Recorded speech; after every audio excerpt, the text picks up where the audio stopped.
Everyone thinks because you're a zombie, you don't know good coffee. Well, they're wrong. There's only one brew that gets my seal of approval. Deadly Grounds coffee is my guilty pleasure. The aroma is so intoxicating. It brings all of my neighbors out of the woodwork. Deadly Grounds coffee. Coffee to die for and zombie approved. It's good to get a little deadly. Use the front door! Oh, they're so disgusting.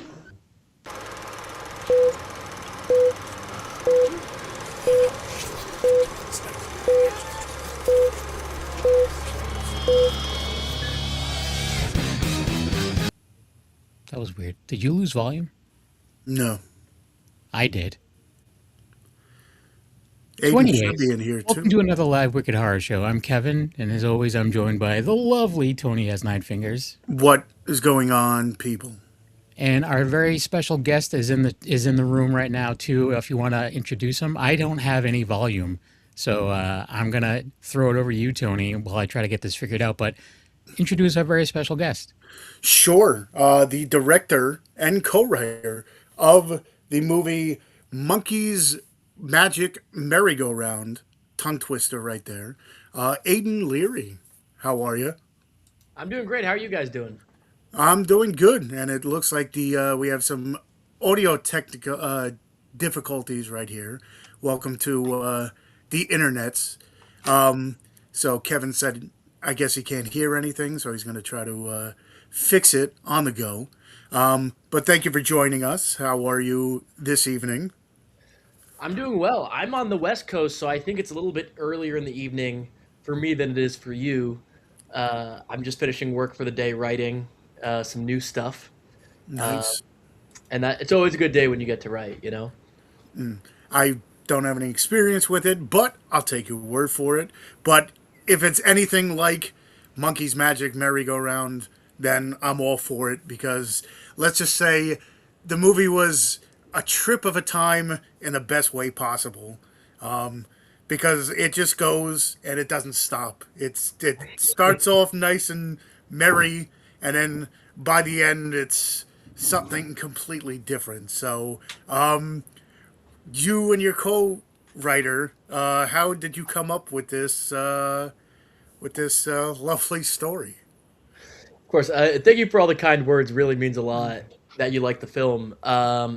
So initially it actually started as a premise that my co-writer, C.R. Thompson, was kind of playing with and approached me with, for this idea of, what it is, right? Like someone being trapped within a demented children's show.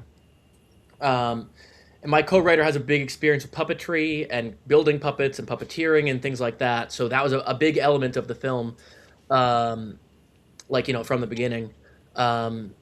And I said, all right, great, cool.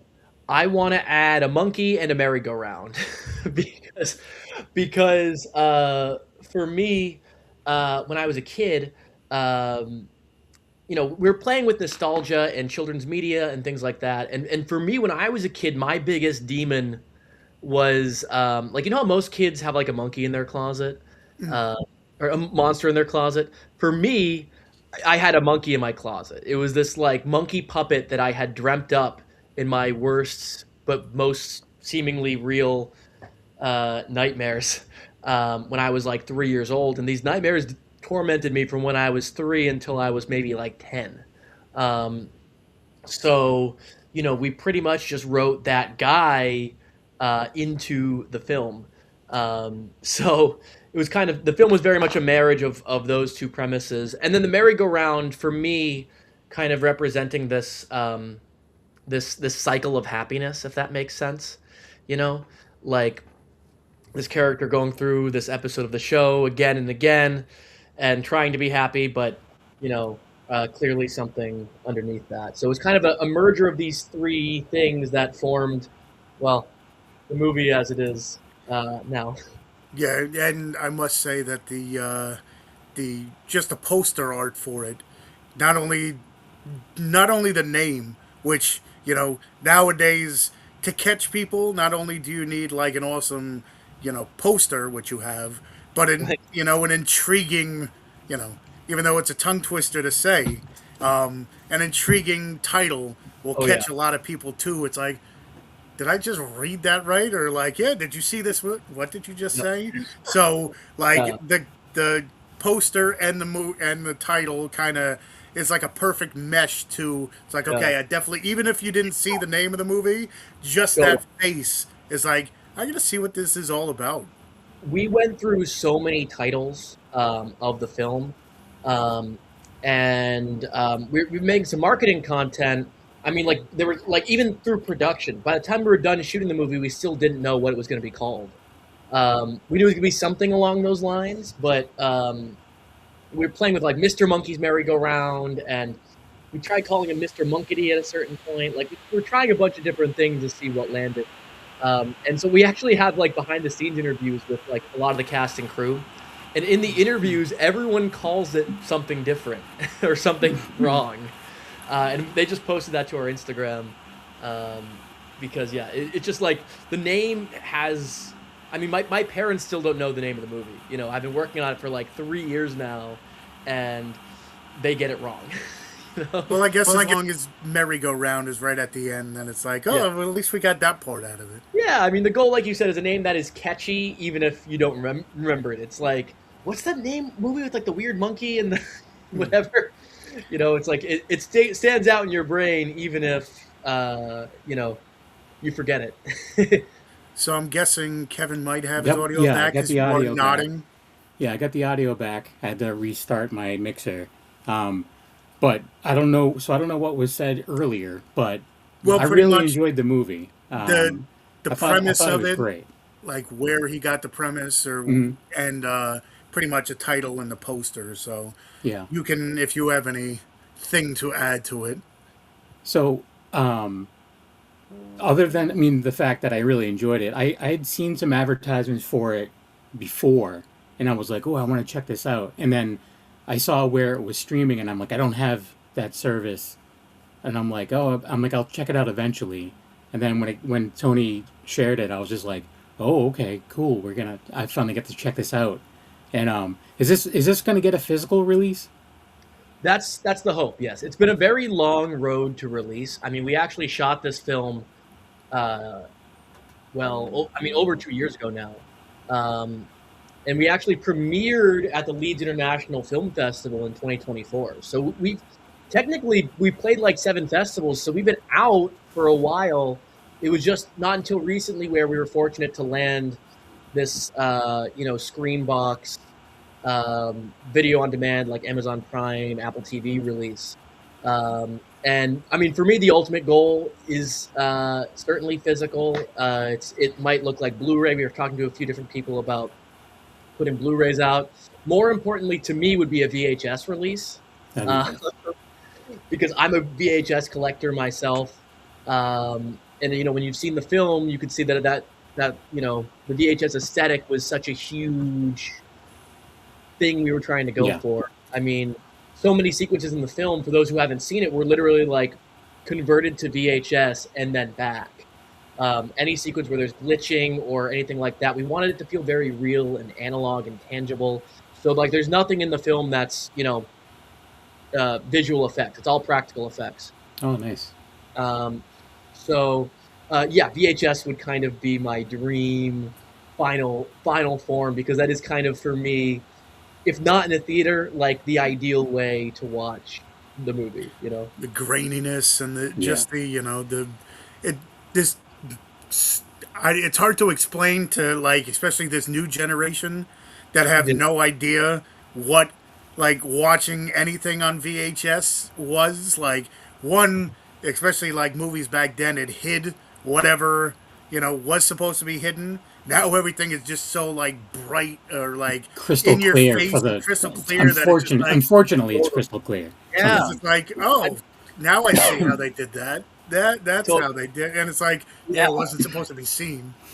Yeah, I mean, for me, like, I'm weirdly like kind of part of like a newer generation, I guess. I mean, I was born in the year 2000, right? Okay. So it was on like the tail end of the VHS era. Like for me, every movie beforehand would say like now on DVD and video. Like it was the tail end of that. Mm-hmm.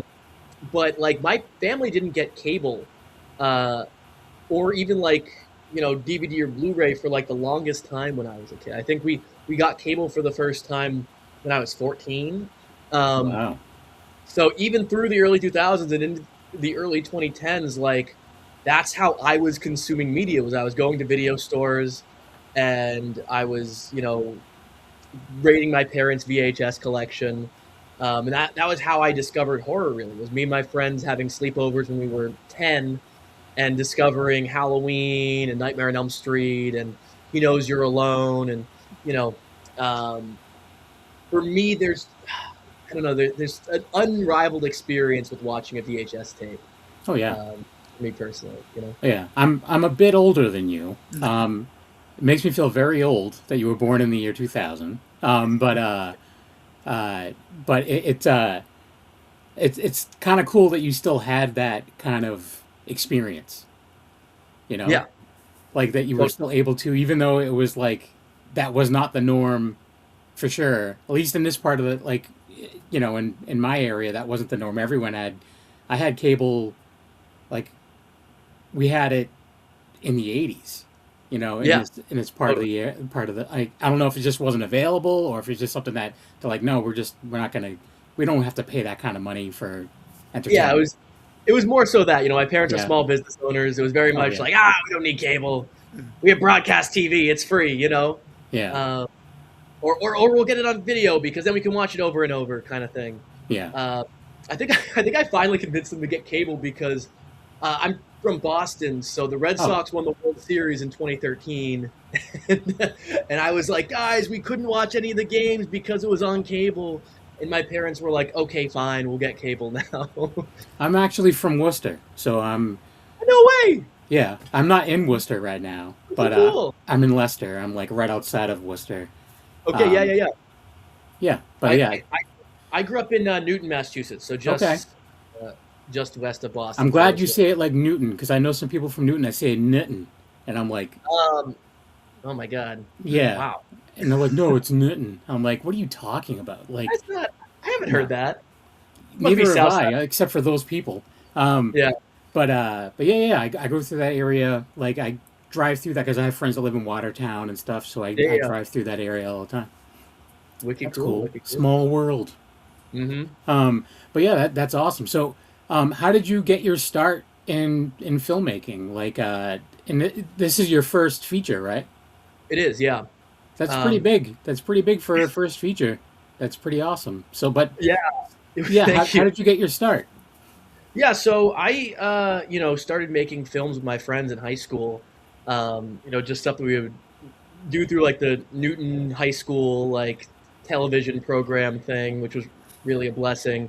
And I ended up going to Emerson College in Boston, um, and studying film there for 4 years. Going into it, I think I didn't really know what I wanted to do. I just knew that I loved movies, and that I loved the experience of having movies being shared with me, and I wanted to share those movies with my own movies with other people, if that makes sense. I love the connection between the creator and the audience. It's a really special thing. And so, yeah, I went to Emerson College. I graduated in 2022. By the time I was out, I realized, okay, yeah, I want to direct. That's the thing that I gravitate to the most. Really, just the language of film and the language of, you know, bringing together an edit with the visuals, with the performance, with the production design. Like, I love taking all the pieces and putting them together in a way that works. And not being the guy who has every single good idea, but the guy who knows which ideas best fit the vision of the film, right? Um, so, uh, I came out here in 2022, started in just like an office job out in LA, and internships and things like that, and was just kind of making my own like $0 short films on the side. One of which had a demented monkey, kind of similar kind of thing. Although this one was more of like a serial killer wearing a monkey mask, but it was kind of a pre version of the premise, that I just made for like $0. And eventually the opportunity came, to pitch a film to producer Joe Swanberg. That came because I had a friend who was an assistant at a production company, like a small production company or a small sales company attached to a production company. And like she slipped our script for Monkey's Magic Merry-Go-Round on her boss's desk, basically, in a stack of scripts he was reading. And we hear back like, a month later, and he's like, I can't stop thinking about this script. I'd love for you to pitch it to Joe Swanberg. For those who are not familiar with Joe Swanberg, I mean, he's kind of a legend of indie film, right? Like, he co-directed Greta Gerwig's first film, and he made Drinking Buddies, and he made the original VHS movie. And he was just coming off of his like Netflix show that ran for 3 seasons that he, show ran and directed every episode of. So, I mean, yeah, he read the script and liked it, and we met with him. And, it was kind of an interesting thing where it was like, oh my God, we go from film school. This was like a year and a half out of college, it was like, oh my God, we go from film school to pitching to indie legend Joe Swanberg. And so I'm the kind of filmmaker who likes to do my research. So I researched Joe, and, I saw a talkback he did at South by Southwest. This is good advice I would give to anyone wanting to get their start in indie films or any kind of film. And he was talking about how to pitch things, right? And he said, when you're pitching something, never pitch it as, this film is going to be great, but we need your help to do it, right? You need to pitch it as, this is going to happen with or without you.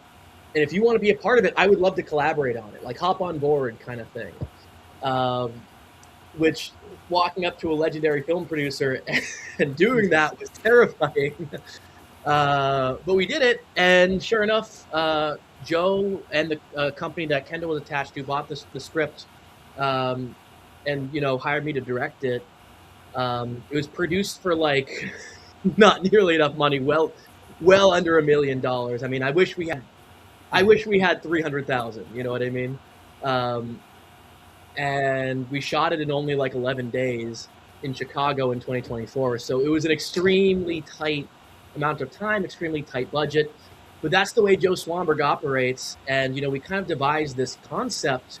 That was another way we pitched ourselves was like, this concept for Monkey's Magic Merry-Go-Round was designed to be one location, to be, limited cast of characters, very contained, because I was coming from a world where I had no money to make something, right? So I wanted to pitch myself as, hey, I'm the guy who can make you something for like really cheap and really quick, but also put a lot of thought and work into, this passion project,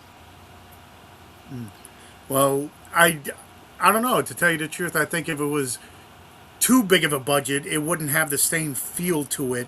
If it was like, if you had too much, like this was just like perfect enough, like you said, one location, this, and then you felt like the character just kind of lose his mind throughout the movie. If it was too much, if it had too much to it, it would have felt definitely different. So I think whatever it was, even though it looks like it would have been made for a lot more, I think having that like limitation kind of helped in that in the overall substance of the movie. It did. I think limitation does inspire creativity, and I think with this specific movie, it's meant to mimic a low budget like 90s, early 2000s kids TV show, right? Mm-hmm. So in that sense, like anytime we were limited by budget or to lead to a mistake or whatever, that only, in my opinion, added to the aesthetic, which was part of why it was such a fun movie to make, Yeah, it was. I couldn't help but think about Mr. Rogers' Neighborhood, which I mean, there's a charm to that, and like I agree with Tony. If it was bigger, it would have lost that charm. Yeah, yeah. It was funny. They put the trailer out, and it kind of like got a lot of viewership, right, on Twitter and things like that, which was really, surreal for me. But one of the funniest, when something goes out into the world, I'm starting to realize now as a first-time feature filmmaker that you're opening yourself up to a lot of praise and also a lot of criticism, right? Mm-hmm. And there are so many mean comments out there. And we got one mean comment that was like, oh, look at this tired concept being made into a movie. I bet Hollywood greenlit it for 10 to 20 million. And I was like, Yeah, right. you think our movie was made for 10 to 20 million? Cool. That means we must have done a pretty solid job, you know? Nice. Well, at Yeah. least that was more like creative of a thing than some like, we always talk about, criticism and stuff. Sometimes it's like, oh, I hated it. Why'd you hate it? Oh, because I hated it. It's like, okay, like, why? Give me a Oh, I reason. just didn't Yeah. like it. At least Yeah. that they went into a little bit more. But what little didn't you like depth about into it? Yeah. Exactly. At least they said something. Right. I appreciate it. Is- You know, I've been there. It's been funny because, I've been the person who's like, screw this movie, you know? I don't know about online. I don't have the biggest online presence, but, you know, I've been there. So it's funny being now on the other end of it, you know? Yeah.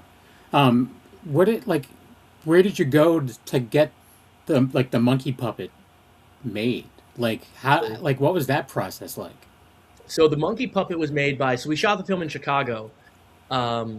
And weirdly enough, Chicago has a massive puppet community. Oh, really? The week we flew in January of 24, they were hosting like the Chicago International Puppet Festival. And so we just went there, met a bunch of puppeteers and puppet makers, and kind of entrenched ourselves within the community. But the puppet maker who we ended up going with was this she's now a really good friend of mine. Her name is Jackie Smook. She's this artist who was based in Chicago, now based in LA. She makes like puppets for children's shows, and kind of described to her the monkey puppet that was tormenting me when I was a kid. And she recreated that guy perfectly. I keep pointing the wrong shoulder. This guy. I do the same thing. Yeah. It's always hard when I want to point at Tony, and then he's that side on my monitor, but yeah. Yeah, and we took a lot of our crew, our puppeteers, our set builders, like straight from children's TV. There's this show called Don Quixote that's actually produced by Fred Rogers Productions. Oh. On PBS that's shot in Chicago, and so like we took their set builders and some of their puppeteers, and just said, okay, now we're gonna do something scary, you know. And so the Monkeys puppeteer Frank Cesario who's brilliant voice actor and brings a puppet to life like no one I've ever seen. Came straight from children's TV. And then there's also the hands, right? For those who have seen the movie. Yeah. I was gonna say, did you get anything from like the chef from the Muppets? Because that scares the shit out of me. Like, that's like, the creepiest thing. Because it's like, okay, here's a puppet, but he has human hands, and it's Yeah. just like, oh man, that's like for some reason it's not creepy, but it's creepy at the same time. So it's just like, I wonder if they took that from the Swedish chef. That was fully. I mean, we got influence from the Muppets, from Sesame Street, from Bear in the Big Blue House, from Blue's Clues, from so much of children's TV, even going back to the Howdy Doody show. But those hands, yeah, I mean it's Swedish chef core for sure. Okay. And the hands are actually the hands of my co-writer, C.R. Thompson. Oh, nice. I just told CR, like, listen, man, don't cut your fingernails for like the 2 months leading up to production, because I want them to get as long and chipped and gross as possible. Ooh. Imagine the hangnails. Oof. Oh, yeah.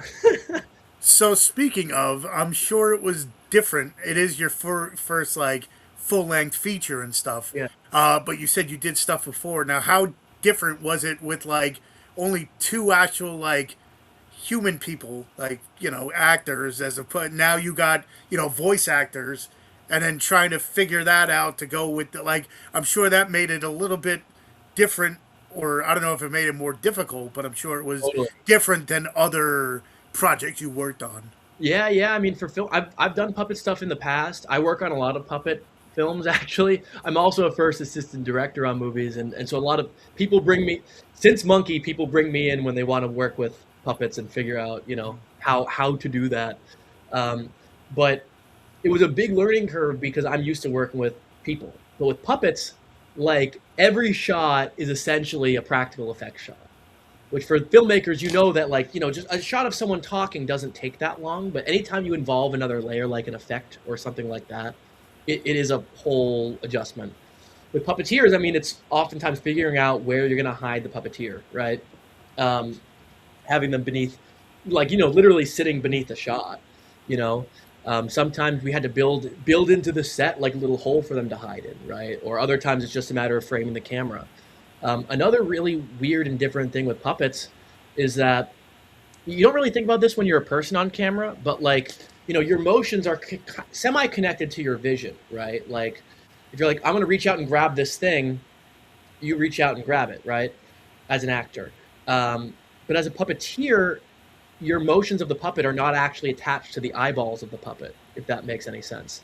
And it's also even hard to tell as a puppeteer, like where exactly the puppet is looking. So you oftentimes provide puppeteers with like a little monitor beneath the camera that allows them to look into the monitor and see, oh, this is how the puppet looks in the shot, so that they can then control the puppet to make sure it looks like it's alive, And it was a big challenge on Michael Gillio, I'm sure. I mean, our lead actor, because he was singing and dancing and screaming and talking to the camera and talking to puppets. And I mean, there's only one scene where he gets to talk to another human being. So it was really like the most challenging role imaginable for this guy, But he was awesome. He pulled it off a lot. Like, I could see what you're saying. It's like, okay, he's talking to the puppet, but it's looking this way as he's looking like this way. And it's like, oh, what? Okay. So I'm sure they have to perfect, like you would think, okay, they have their hand in here. But like you said, to that effect, where it's like they have to be in the right position and this and that. So, I guess for me, it was like, oh, all they're doing is like shoving their hand up, whatever. But I can even show you. This is Monkey, right? Monkey does, again, he used to torment me in my sleep when I was a kid, but now he sleeps in my bedroom with me. So this is the Monkey, right? So right now I can see where he's looking because I can see, I can see myself on the Zoom call, right? But if my eyes are closed and I have to try to make him look directly into the camera, like, I feel like I'm looking into the camera now, but I don't think I am, But now that I'm looking off it's way easier to like match the eye line and see what you're doing and bring it to life, because with your face, you feel what you're doing. You feel when you're smiling, you feel when you're not. But as a puppeteer, that extra visual actually gives you, the space to make it feel like it's alive, like a person, Definitely. But the one thing that it was just like, I was gonna say, your main actor had, not only just this plot of the story where he just kind of just goes into, his own world and everything, but, bouncing off, all these little puppets and stuff. It's just like, I wondered how difficult it was for him to, get cues off the stuff. So it's insanely difficult. And also, like, I mean, it was his return to acting. I mean, Michael, for those who have seen the movie, like whether you love the movie or hate the movie, people feel both ways. His performance is so dedicated and so insane, and he actually hadn't acted in like 17 years. He initially started as an actor. He wanted to be an actor. He ended up going into a screenwriting path, and he wrote like Dark Harvest, for those who are familiar with the horror movie from a couple of years ago, Dark Harvest, and he wrote the Dungeons and Dragons movie, like the major Hollywood released Dungeons and Dragons movie. So that was his thing, and we kind of coaxed him back into acting because he's so talented, and man, yeah. And there's just so many lines. I mean, he's on literally every page of the screenplay. Usually with a lead character, they get breaks in the film, where you cut to another scene with other characters talking, but he is the centerpiece of every single scene. But at the same time, like, we had such amazing, talented puppeteers, and a lot of them, when you're on set with them, they will stay in character. So when I'm giving direction, sometimes I don't even give it to the puppeteer, I give it to the puppet. I say, hey, Monkey, I want you to do this. And he goes, all right, yeah, I'll do that. And it's the same with like Monkey and Michael would just be talking like they were people, behind the scenes. We have so many great bloopers. We're hoping to release a blooper reel soon because That's why we need physical release. We need extras. Oh, yep, 1000%. Physical release. I promise. This movie, not everything is in my control, but that is something that I am fighting for, and it sounds like we want to do. The team above me wants to do. So it sounds like I don't know. We'll push for it. Even if it's like limited or whatever, like give people the opportunity to 1000%. Even if it's like you pre-order it and then they make X amount, exactly. Even if it's exactly. And I mean, it is the best way to watch something at home. I say as someone who has a movie on streaming right now, which is great because it gets viewed by so many people and has its own audience, which is amazing. But I do love the tangible nature of physical media. Plus, you never know. Like sometimes, like streaming services they lose the rights to stream something after a while or something. So then it's just like, all right, where does it go from there?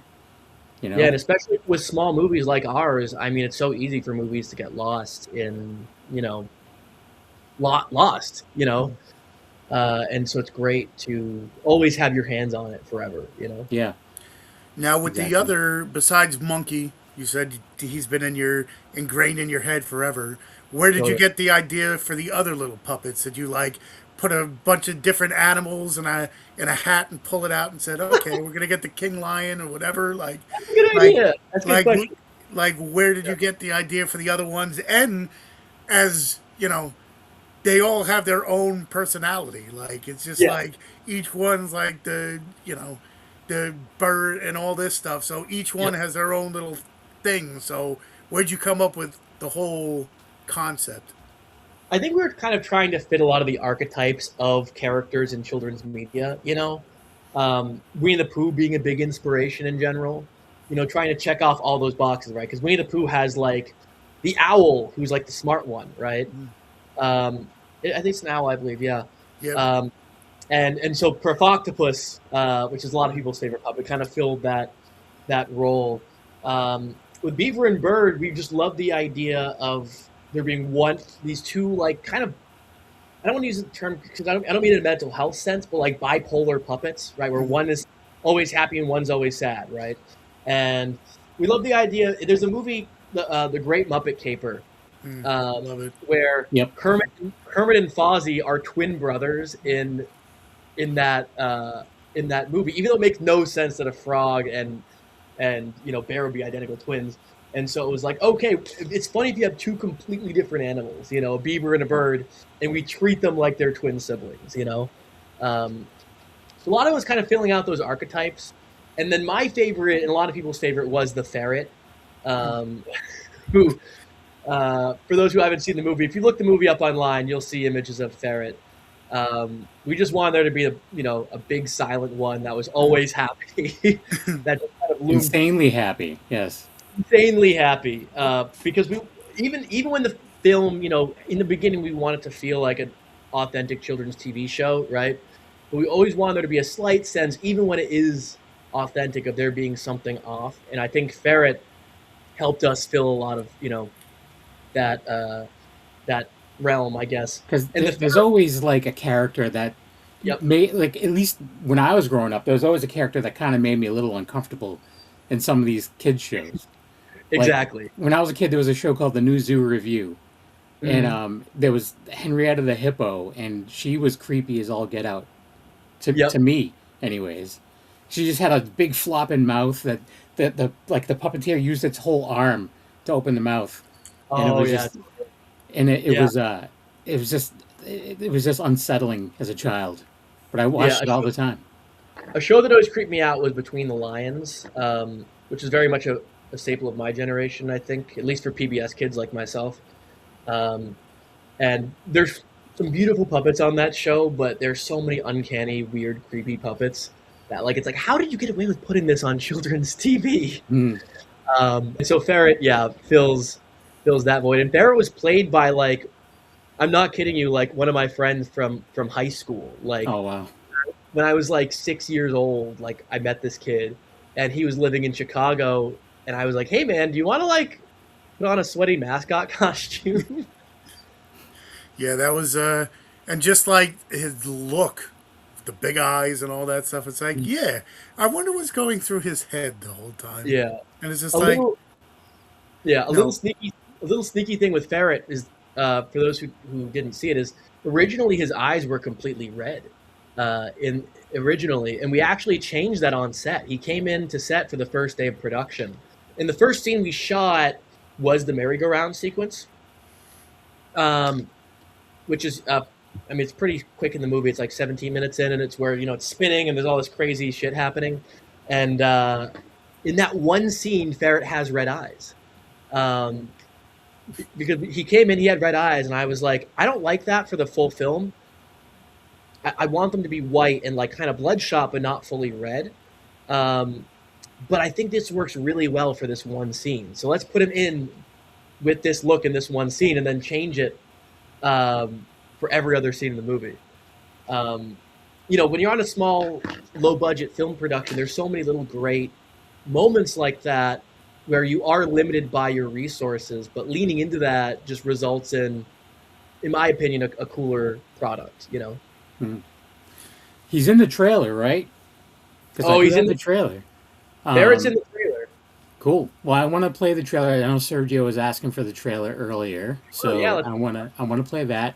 So here we go. Here's the trailer for Monkey's Magic Merry-Go-Round. I don't know. Anyways, here we go. We'll be back in roughly a minute and 34 seconds. Good morning. Good morning. I'm looking for a pal. Look, it's my best pal, Monkey. Let's go say hi. Welcome to the playground, won't you have a look around? Meet some pals, join the crowd, strangers here cannot be found. Did somebody say stranger? Have you seen one of these before? Well, I bet you have. Perfect. Let's go inside. I have a problem. I can't seem to recall much of anything. Mrs. Post Lady? Huh? I'm sorry, sir. I really must be off. You smell the same. What you need is a good spin and the merry-go-round. Here we go. Going pretty fast. Wow! He loves it! Sometimes friends say mean things. You look like you've lost your bananas. Sometimes friends might exclude you. I know what you did. And sometimes you might even feel lonely. She hurt you. But real friends don't mean to make you feel that way. Cut camera. Stop the show. Why don't you come back to the playground and see all the pals? You should come too.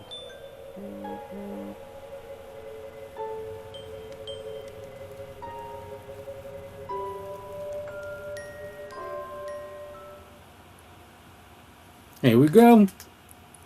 If that doesn't sell it, I don't know what will. It was a really good time. I'm super happy that I saw it. I'm very happy you saw it. Yeah. There's I've mentioned it to a lot of people since I've seen it, because I watched it. Tony, how long ago was it that you sent me the link?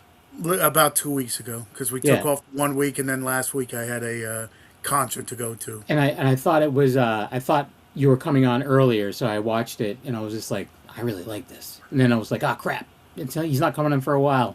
So I'm like, hopefully I remember stuff. But Totally. Yeah, but it was I really enjoyed it. A lot of the movie's about amnesia, so if you forget it, it's just on theme. yeah, exactly. So go ahead, Tony.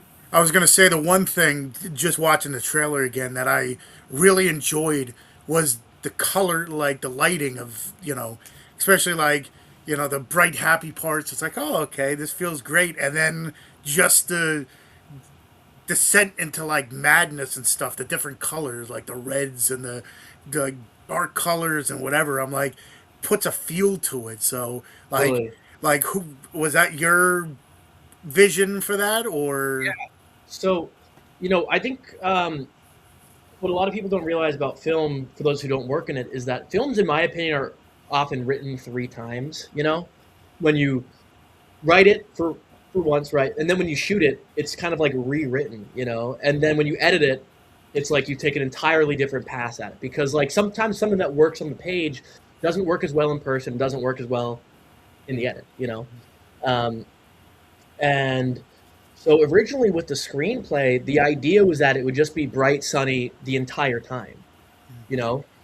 Literally the entire length of the film. You were trapped in this space. It always looked the same, kind of like a backrooms type, in a backroomsy type way, where it's like too much of the same space, right? But obviously we didn't have the benefit of all these different tunnels and things. And I'm the kind of filmmaker where, you know, we got to set to start, you know, figuring out, rehearsing and lighting and shooting and everything. And I was like, I love to experiment with lighting myself within my work. And I was like, I think that the look of this film as we're shooting it should evolve, you know, because it does kind of take place in this like dreamy rubber reality of sorts. So we don't need to play by the rules of what's realistic lighting and what's not realistic lighting, you know? So this film very much takes this visual style of starting with, you know, truly mimicking a children's TV show and working its way towards something else, right? Something a little bit more surreal and horrific. You know, I watch a lot of like Italian giallo films, and I love the way those films are lit. For those who are familiar with like Suspiria or like Deep Red or movies like that. And one thing I also notice with a lot of horror films is that when they do go for colorful lighting, one thing I always try to avoid is usually anyone's first idea with a horror film is when there's a scary, gory scene, they say, let's light it red, right? Because it's a scary scene, so let's make it red. And I'm always like, well, here's the issue is that if it's a gore scene with blood, right? If you light the entire scene red, and then there's also red blood, you're not going to see the blood. Right. You know, it's not going to get darker or something. Yeah, exactly. Yeah. And so a lot of our decisions were around where the character was emotionally and what lighting would reflect that.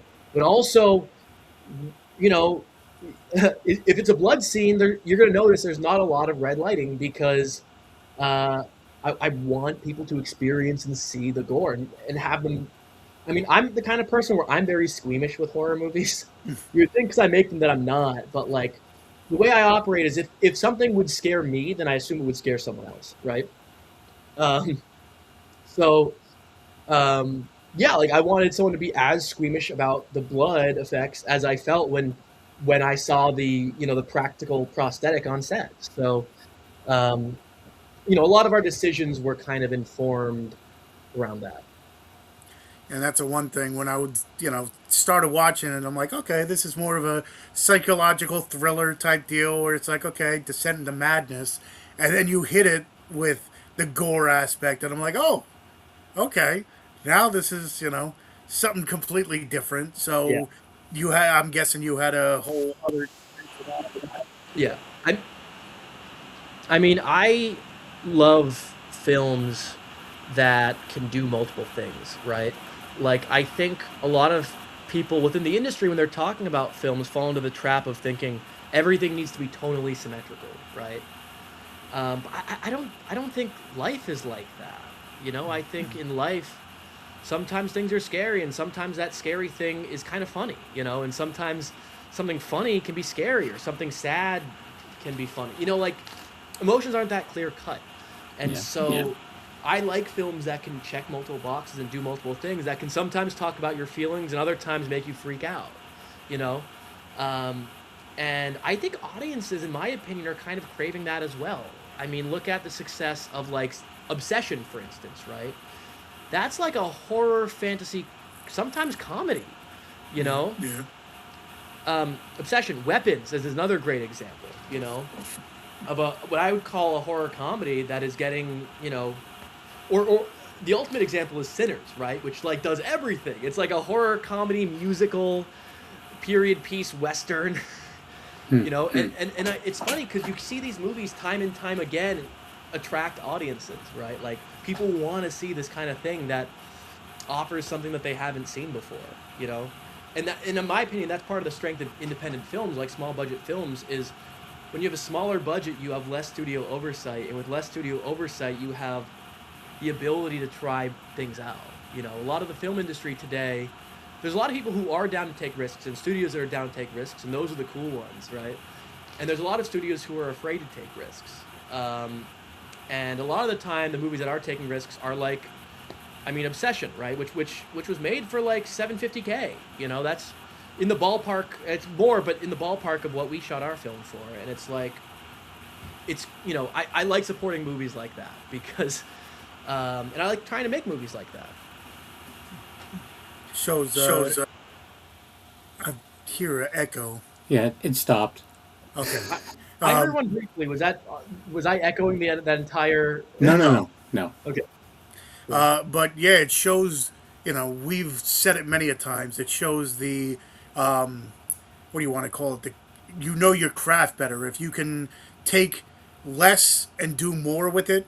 Because there's some people that have a abundance of amount of money, and you will look at the movie and you're like, it doesn't look right, but you find out it's like a $10 million movie, and then you got other ones that, you know, use maybe not the highest quality stuff, but they know how to use it, and it looks like some kind of stuff. So I give it to, you know, a lot of the indie filmmakers that, you know what they're doing, and they work with what they got, and they make, you know, there's been plenty of movies where you look at it and they're like, yeah, we made this thing for like $250,000, and you're like, it looks like it was made for a lot more. So it's just like, then other ones, like we were saying, like a $10 million movie, you look at it and you're like, like even some of these, like, exactly. It's just like, I don't even think you know what you were working with. Yeah. Even more than that, you get the big bloated, like $100 million plus films, $200 million. I mean, like there's some movies out, I'm not going to call specific movies, but that get made for $500 million. Am I saying $1,000 million? Like $500 million. And 100 million, 200 million. And it's like when a movie's made for that big of a budget, they get scared to take risks. You know what I mean? And I think risk is an essential part to art. You know, I mean, if you look at Star Wars, for instance, you know, I think most people would tell you that the best Star Wars movie is Empire Strikes Back, right? That was made for $15 million. That's, I mean, even adjusted for inflation, that's what, like maybe 40 million? The cheapest Disney Star Wars movie was made for 300 million. Yeah. And it's hard when you're working with that big of a budget to take a risk. And I think risk is what makes great movies like Halloween or Jaws or, you know, E.T., I don't know. Well, that's like you were saying before, you know, with indie film, there's a lot less hands in it, that it's like, okay, I have a lot more freedom to do what I want, as opposed to, okay, well, 15 people put money into this movie and they're like, well, I want this other person wants this, I want this actor in here, and then it's just like your vision turns into something completely different. Hey, if you want to go for that, then it's like, well, this movie sucked, and then you feel bad for the director or whoever wrote it, because they're like, that's not my movie. It's like they took it and made something completely different. That's where you get like director's cuts, like the Snyder cuts of a lot of those movies. It's like, this movie sucked, and then the Snyder cut, they're like, oh, this is a lot, you know, better than that. And it's just like, yeah, well, you know, it's not my vision. And that's just how it goes when the budget is big. It's like, it's just so risky. I mean, putting out one movie for $100 million, like that's a big investment, you know? And I would argue that, like, in order to, I mean, the studio system has a lot of issues that people are talking about these days, right? But I think, like, the solution would be if you made like 50 movies for $2 million each, I think you would get more fans and make more money. Oh yeah. Than making one $100 million movie that doesn't take risks and is boring, you know? Yeah, you would make way more like quality movies too, most likely. Yeah, you would. Well, even if you didn't, like, if you made, you know, 50 movies at $2 million, you know, even if, you know, 30 of them sucked, you still have 20 other movies that are like going to be better than that one. Yeah, exactly. And speaking of making movies, though, yes, what do you have in the works? Anything? Do you have? That's a good question. Yeah. Oh yeah, that was before your audio. Well, yeah, because we're getting to the point where we got to wrap up. So I want to make sure that if he has anything coming out, that we talk about. Yeah. Nothing else coming out. You know, a lot of different things in the works, things that I'm pitching around trying to get some funding behind. Mm-hmm. But, you know, mostly stuff in the horror realm is kind of where I like to stay. And I have one feature film script that I think I can't say literally anything about it, but it does a lot of the same things as Monkey, but expands, you know, expands the things that it does, which so I'm very excited about that. I'll also say people keep asking me if we're ever going to do a sequel to Monkey. And what I'll tell you is that it was created as a standalone project, right? And one movie is cool. I'm happy with one movie. That said, if they did come knocking on our door, Monkey See, Monkey 2 certainly could happen. Yeah, it definitely has definitely a ring to it. And to tell you the truth, there's sometimes you watch a movie and you're like, yeah, you don't have to touch it. But now that you mention it, you know, I could see something come through the pipeline. It's just like the day after. And then he's all disgruntled and all that stuff. And it's just like, because the premise of this, is it just one, no, it couldn't be just one day, right? Or was he stuck in it?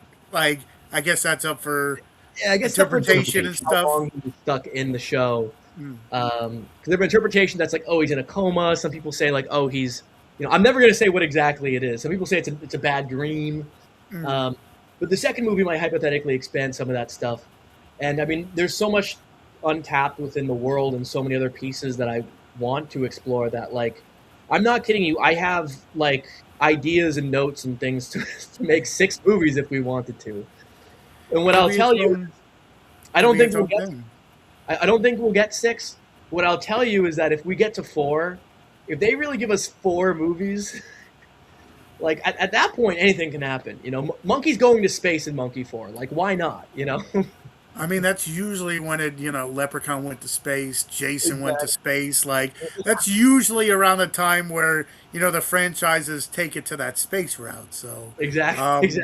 So it would definitely work for sure. It's just like, oh yeah, actually, what you didn't know is the character is actually stuck in space, and his lack of oxygen is messing with his brain. So yeah, exactly.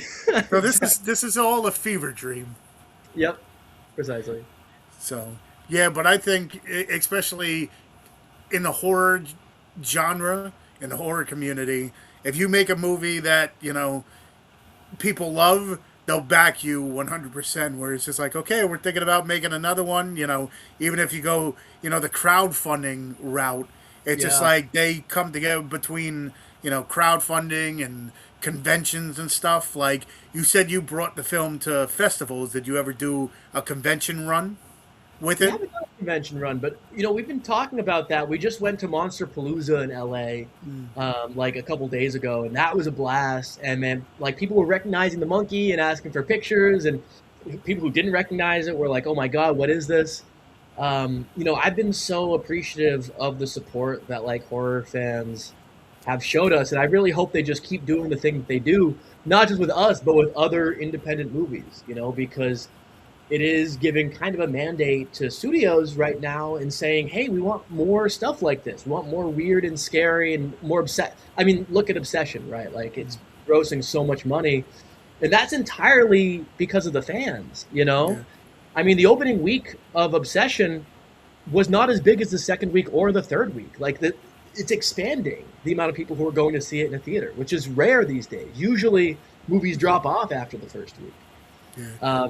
But I think it's everybody sitting there talking like, oh, did you see it? Did you see this? And then, like, even some of the people that I work with, people that I wouldn't expect to go see a movie like that, they're like, yeah, we went to go see it. And it's like, yeah, we all had relationships like that at some point in time and all this. It's just like, as crazy as the concept sounds, it's like, I think it's kind of relatable to some people. It's 1,000% relatable. So it's just like, it's I mean, I would say my idea within horror is that I know the cliches, everyone always says that the number one thing you fear is the unknown, right? I kind of come from more of a, I hate to say it, but like a Freudian camp, where Freud believed that we didn't fear the unknown, we feared the strangely familiar. And I think that's obsession, and that's what we try to go for with Monkey, tap into this universal experience. And it is the people who like it, the people who talk about it, and the people who have us on your podcast. I really appreciate you guys for having me, because we don't have the big studio backing to market the film. We really owe everything to the fans and to the shows and to, you guys, so thank you. Like you took his, your main characters, I guess fall into depression or whatever you want to call it to the nth degree. But, people could watch it and be like, yeah, I was in that kind of state at one point in time, kind of losing my mind type deal, and then maybe not trying to find a way out or whatever. So as less relatable as Obsession, this one might be to Obsession, I'm sure some people watch it to maybe one day I just had those out-of-body experience where I'm just in a different world type deal or something. But, or at the very least, a lot of what we were going for was a familiar format and a familiar world, right? No one's ever been inside that world, but most people have watched it. Most people grew up watching some form of a show like this, whether it was as far back as the 1950s with Howdy Doody, or even today. My little cousin watched Doc McStuffins growing up, which I wouldn't have heard of if she wasn't there. But it's the same format. It's human hosts, colorful cast of side puppets, and we just took that and flipped it on its head. Yeah. So where can people go to follow you, for updates on what you got going on, or are you on social media? Do you post about your projects? Yeah. So you can follow me on Instagram at Aidan Leary 11. We also have a Monkey account. It's Monkey's Magic Merry-Go-Round on Instagram, and we also have a TikTok and a YouTube account, and all the same tag, Monkey's Magic Merry-Go-Round. So follow that or follow me. There'll be definitely more updates about the new project that I'm hoping to get off the ground shortly. Nice. And Tony, what about yourself? Where can people follow you? You can find me at Tony Has Nine Fingers on YouTube, which I haven't done a video in a long time, but I got enough videos on there to, last you a little bit. Tony Has Nine Fingers on X, which I have, but I don't use. Tony Has Nine Fingers on TikTok, which is my fastest growing. You'll find me there most often. Social media, where I do reviews and I talk movies and I show off the collection and stuff. Tony's Movies on Instagram, where I show off the movies behind me. And of course here on the Wicked Horror Show, most Tuesdays, whether we have awesome guests or it's just horror movie chit chat, you'll find us here.